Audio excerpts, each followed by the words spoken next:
ये भगवान, मेरे तो दांत ही टूट गए। अरे ये कैसा मंचूरियन खिला रहे हो आज तुम लोग? मुझसे कौन सी दुश्मनी है तुम्हारी? अरे सिर्फ तुमसे नहीं, मुझसे भी कोई बदला ले रहे ये लोग। अरे हमने क्या पैसे नहीं दिए थे तुम्हें? अगर यही पत्थर खाने होते तो हम सड़क से उठाकर खा लेते भाई। अरे सीमा भाभी, आपके हाथ के मंचूरियन तो बहुत ही स्वादिष्ट लगते हैं, जी करता है बस इन्हें खाते रहो। अगर यही के मंचूरियन खाते रहोगे तो फिर घर में जो खाना बनाया तुम्हारी पत्नी ने वो कौन खाएगा? उसके लिए भी मंचूरियन ले जाऊंगा, वो भी खाकर खुश, मैं भी खुश। इसी बात पर 2 प्लेट पैक कर दूं? अरे 4 प्लेट पैक कर दीजिए, 2 तो मैं ही खा जाऊंगा। सीमा के हाथ के बने मंचूरियन की दीवानगी गांव में जंगल की आग की तरह बढ़ती जा रही थी। लोग उसकी दुकान पर एक बार आते और फिर वहीं के होकर रह जाते। उसकी कामयाबी को देखकर सीमा की सास और देवरानी का खून जल उठता था। देखो तो कैसे गैर मर्दों के साथ हंस हंस कर बातें करती है। हम क्या कर सकते हैं माँ जी, अब खानदान की इज्जत किसी ने डुबाने की ठान ही ली है तो। सोचती है लोगों को मंचूरियन बना बना कर खिलाकर महल खड़े कर लेगी। माँ जी, अब इस उम्र में इतनी चिंता ठीक नहीं है आपके लिए, चलिए घर चलते हैं। इसे तो आसमान से ऐसा नीचे गिराऊंगी कि दोबारा कभी उठ भी नहीं पाएगी। ममता और सास वहां से चली गई। सीमा की सास को सीमा फूटी आंख नहीं सुहाती थी। वो कुछ न कुछ सीमा के खिलाफ साजिश करती रहती थी। ये लो बाबा, इतने पैसों में काम हो जाएगा ना? हाँ, चिंता मत करो, जैसा तुम चाहती हो वैसा ही होगा। हाँ, आएगा ऊंट पहाड़ के नीचे। बहुत ज्यादा हवा में उड़ने लगी है ना, अच्छा सबक सिखाऊंगी उसे। कुछ दिन बाद रोज की तरह सीमा की दुकान पर काफी भीड़ थी। लोग लाइन लगाकर खड़े थे। सीमा ने सभी के लिए मंचूरियन बनाया और उन्हें दिए। ये भगवान, मेरे तो दांत ही टूट गए। अरे ये कैसा मंचूरियन खिला रहे हो आज तुम लोग? मुझसे कौन सी दुश्मनी है तुम्हारी? और सिर्फ तुमसे नहीं, मुझसे भी कोई बदला ले रहा है ये लोग। अरे हमने क्या तुम्हें पैसे नहीं दिए थे? अगर यही पत्थर खाने होते तो हम सड़क से उठाकर खा लेते। अचानक से आती तेज आवाजों से रसोई में काम कर रही सीमा दौड़ती हुई बाहर आई। सारे ग्राहक खड़े होकर यहाँ वहां थूक रहे थे। अरे क्या हुआ आप लोगों को? इस तरह से क्यों मेरी दुकान को गंदा कर रहे हो? हम दुकान को गंदा नहीं कर रहे, तुमने हमारे साथ कितना बुरा किया है। आप लोग शांत हो जाइए, बताइए बात क्या है? अच्छा, जैसे तुम्हें पता नहीं, ये देखो तुम मंचूरियन की शक्ल में हमें पत्थर खिला रही हो। ये सब क्या कह रहे हैं आप? पत्थर के मंचूरियन थोड़ी ना बनाती हूँ मैं। पूरे गांव में फेमस है मेरे हाथ की मंचूरियन। आज तक कोई शिकायत आई है क्या? हमें कुछ नहीं पता, हमारे पैसे वापस करो अभी के अभी। ठीक है, आप लोग शोर मत मचाइए। सीमा ने सभी ग्राहकों के पैसे लौटा दिए और किचन में आई। उसने मंचूरियन बनाने के सामान को अच्छी तरह से देखा। इसमें तो कोई कमी नहीं है, फिर उनके खाने में पत्थर कैसे आए? अभी ताजे मंचूरियन बनाकर देखती हूँ।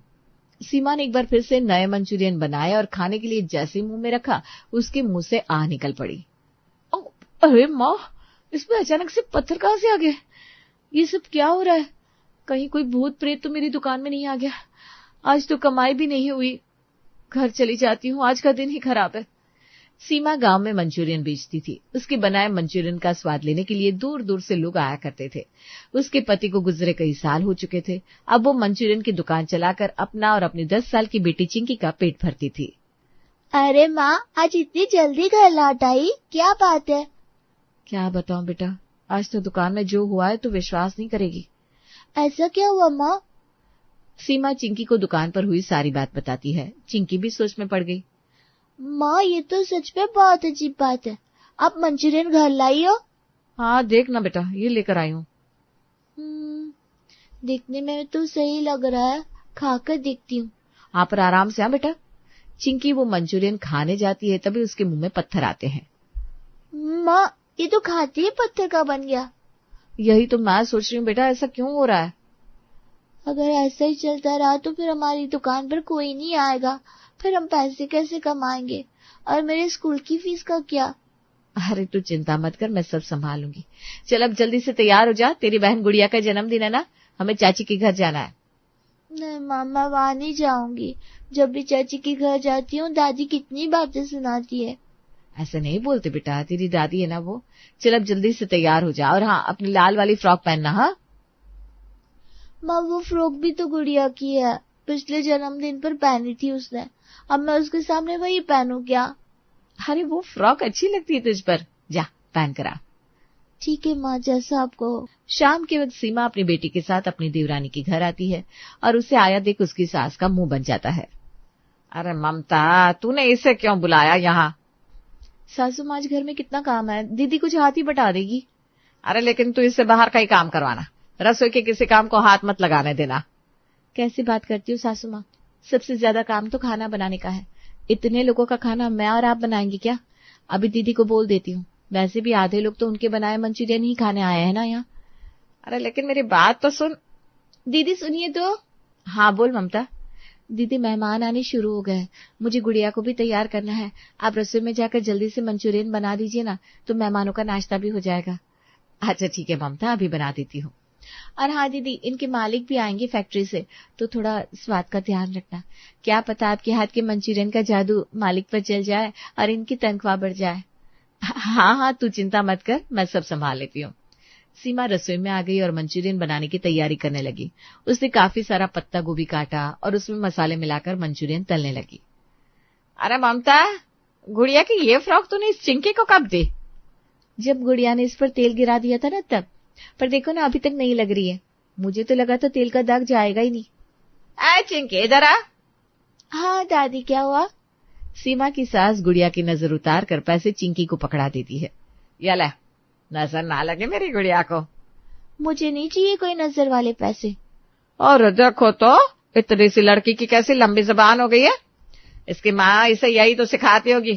क्या रे चिंकी, और क्या क्या सिखाया तेरी माँ ने तुझे? मेरी माँ ने कभी गलत नहीं सिखाया, वो तो आप ही हो जो उनको गलत गलत बोलती हो। चिंकी, दादी से इस तरह बात करते हैं क्या? जा जाकर रसोई में अपनी माँ की मदद कर। चिंकी रसोई में आकर खड़ी हो जाती है और उसका उतरा हुआ चेहरा देखकर उसकी माँ पूछती है, क्या हुआ चिंकी, इतनी गर्मी में यहाँ क्यों आ गई? जा बाहर जाकर बच्चों के साथ खेल। मुझे यहाँ अच्छा नहीं लगा, चलो घर चलते हैं। अरे अभी कहाँ से चलेंगे बेटा, तू देख रही है ना कितना काम है। अच्छा सुन, चाची को बोल जाकर कि नाश्ता तैयार है, वो आकर ले जाए। ठीक है, जाती हूँ। ममता रसोई में से ले जाकर मंचूरियन की प्लेट एक एक कर मेहमानों को खाने के लिए देने लगती है।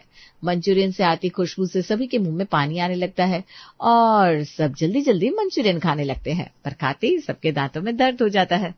क्या मजाक है रवि, तुम तो कह रहे थे बहुत अच्छे मंचूरियन खाने को मिलेंगे, लेकिन तुम तो ये पत्थर के मंचूरियन खिला रहे हो। ये क्या बात कर रहे सर, पत्थर के मंचूरियन? रवि को कुछ समझ में आता उससे पहले ही सभी लोगों ने अपनी अपनी प्लेट जमीन पर फेंक दी। अरे ये क्या हो गया, ये सब मंचूरियन फेंक क्यों रहे? ये मुझसे क्यों पूछते हो? जाके उनसे पूछो जिसने ये मंचूरियन बनाया। मैं तो सोच कर आया था कि तुम्हारी बेटे के जन्मदिन पर तुम्हारी तनख्वाह बढ़ा दूंगा, लेकिन अब तो तुम्हारा बोनस भी कटेगा। रवि के मालिक और बाकी सभी मेहमान गुस्से में वहां से चले गए। यह सब उसी का किया धरा है, बाहर बुलाओ उसे।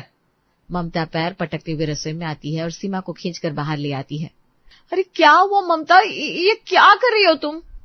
ममता ने सीमा को सबके सामने लाकर खड़ा कर दिया। सभी लोग गुस्से से सीमा की तरफ देख रहे थे। क्या रे सीमा, अगर तुझे काम नहीं करना था तो क्या देती, लोगों के खाने में पत्थर क्यों मिलाए तूने? पत्थर? कौन से पत्थर माँ जी?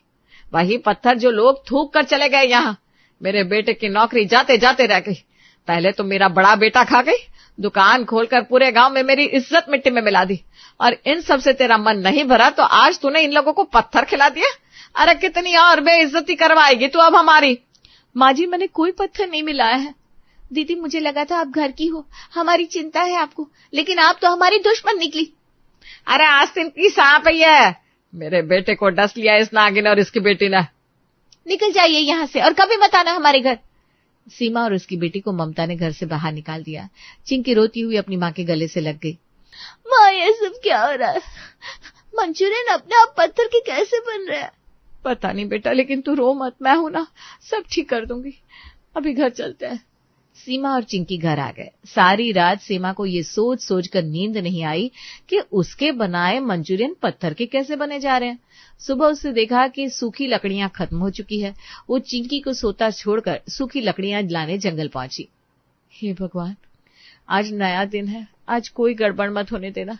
मेरे बनाए मंचूरियन की रक्षा करना भगवान, नहीं तो मैं चिंकी को कैसे पालूंगी अकेले। सीमा सोचते हुए लकड़ी बिन रही थी, तभी उसे किसी की बात करने की आवाज आई। वो आवाज की तरफ बढ़ गई तो उसने देखा उसकी सास किसी तांत्रिक से बात कर रही थी। अरे वाह बाबा, तुम्हारा काम तो एकदम खरा है, जैसा मैंने सोचा था वैसा ही हुआ। ये लो तुम्हारे बाकी के पैसे। और ये जादू कब तक रहेगा बाबा? ज्यादा रुपयों का इंतजाम करोगी तो तुम्हारी बहू को बर्बाद कर दूंगा पूरी तरह से। ठीक है समझ गई। वैसे भी उसकी वजह से ही मेरे बेटे की नौकरी जाते जाते बची है कल, उससे तो मैं तड़पा तड़पा कर मारूंगी। उन दोनों की बात सुनकर सीमा की आंखों में आंसू आ गए। वो मन ही मन सोचने लगी, सास तो माँ समान होती है, लेकिन ये कैसी सास है जो मुझे ही खत्म करना चाहती है। नहीं, मैं ऐसा नहीं होने दूंगी। अगर तू चाहती है कि काला जादू बिल्कुल पक्का हो तो कल अपनी बहू का एक बाल लेती आना। ठीक है बाबा। सीमा की सास वहां से चली गई। सीमा भी घर लौट आई। माँ आप कहाँ चली गई थी? पता है मैंने कितना बुरा सपना देखा। क्या सपना देखा तूने मेरी बच्ची? मैंने देखा बहुत अंधेरा है और आप उस अंधेरे में खोती चली जा रही हो, मुझसे दूर जा रही हो। अरे मैं तुझसे कभी दूर नहीं जाऊंगी, कभी नहीं। अच्छा सुन, मैं जल्दी से नाश्ता बना देती हूँ, तू स्कूल जा। हाँ माँ। चिंकी को स्कूल भेजकर सीमा अपनी देवरानी ममता के घर आ गई। अब तो यहाँ क्यों आई है? मुझे माफ कर दीजिए माँ जी, जो भी हुआ उसका कारण मुझे नहीं पता। मैंने जानबूझकर पत्थर नहीं मिलाया, लेकिन मैं दुकान पर नहीं जा सकती तो सोचा यहाँ आकर थोड़ा काम कर लूं। ठीक है आजा, लेकिन सिर्फ काम करना, चोरी वोरी मत करना, ठीक है? नहीं माँ जी। सीमा वहां पर काम करने लगती है। तभी उसकी सास उसके पास आती है और उसके सर से चुपचाप एक बाल तोड़ लेती है। सीमा शाम को अपने घर लौट आती है। ये लीजिए बाबा, ये रहा उसका बाल। ठीक है, अब तो निश्चिंत हो जा। सास खुशी खुशी अपने घर लौट आती है और उसे खुश देखकर ममता पूछती है, क्या हुआ माँ जी, किस बात से इतना खुश नजर आ रही हो? अरे क्या बताऊं बहू, इतने सालों से मेरे मन में जो कांटा चुभा हुआ था ना, अब उसको निकालने का वक्त आ गया है। मुझे तो कुछ समझ में नहीं आ रहा, क्या कह रही हो आप? मेरी बातों पर इतना ध्यान मत दे, जा जाकर आराम कर। ठीक है। सास अपने कमरे में चली जाती है। खुशी के कारण वो बस इधर से उधर करवटें बदल रही थी कि अचानक उसे ममता की चीखने की आवाज आती है। सास भागती हुई ममता के कमरे में जाती है तो देखती है ममता दर्द से तड़प रही थी। अरे ममता क्या हुआ तुझे, इतना चीख क्यों रही है? पता नहीं माँ जी क्या हो रहा है, अचानक से ऐसा लग रहा है जैसे शरीर में बहुत सारी सुइयां एक साथ चुभा दी हो किसी ने। सुइया? ये सब क्या हो रहा है भगवान, ये जादू उल्टा कैसे पड़ गया? जादू? कौन सा जादू माँ? बाबा ना कुछ नहीं, तू इसे अस्पताल लेकर जा अभी तुरंत। रवि अपनी पत्नी ममता को अस्पताल लेकर जाता है, लेकिन वहां भी ममता के शरीर के दर्द में कोई आराम नहीं पड़ता। वो तड़पती रहती है और उसकी सास भागते हुए जंगल जाती है। अरे बाबा रुक जाओ, ये क्या कर रहे हो? अरे बहन तू बहुत सही समय पर आई है।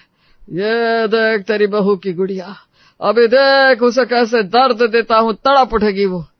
इतना कहकर तांत्रिक उस गुड़िया में एक और सुई चुभा देता है, जिससे ममता की सांस अटक जाती है। अरे रुक जाओ बाबा रुक जाओ, ये मेरी बहू की गुड़िया नहीं है।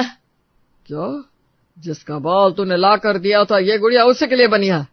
नहीं बाबा रुको, ये मेरी छोटी बहू को दर्द दे रही है, उसे बचा लो, उसे कुछ नहीं होना चाहिए बाबा। उसे दर्द तो दे चुका हूँ, अब उसका दर्द सिर्फ तभी ठीक होगा जब तू अपनी बड़ी बहू से माफी मांगेगी और वो तुझे माफ कर दे, तब जाकर इस जादू का असर खत्म होगा, क्योंकि ये सब उसके लिए किया गया था। मैं अभी उससे माफी मांगने जाती हूँ।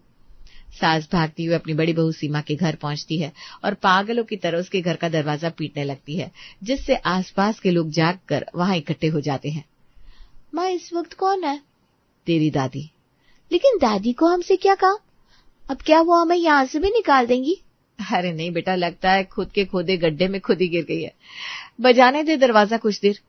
सीमा मेरी बहू, बेटा बाहर आ जाओ एक बार, अपनी बूढ़ी सास की बात सुन लो बस एक बार। सीमा उठकर दरवाजा खोलती है।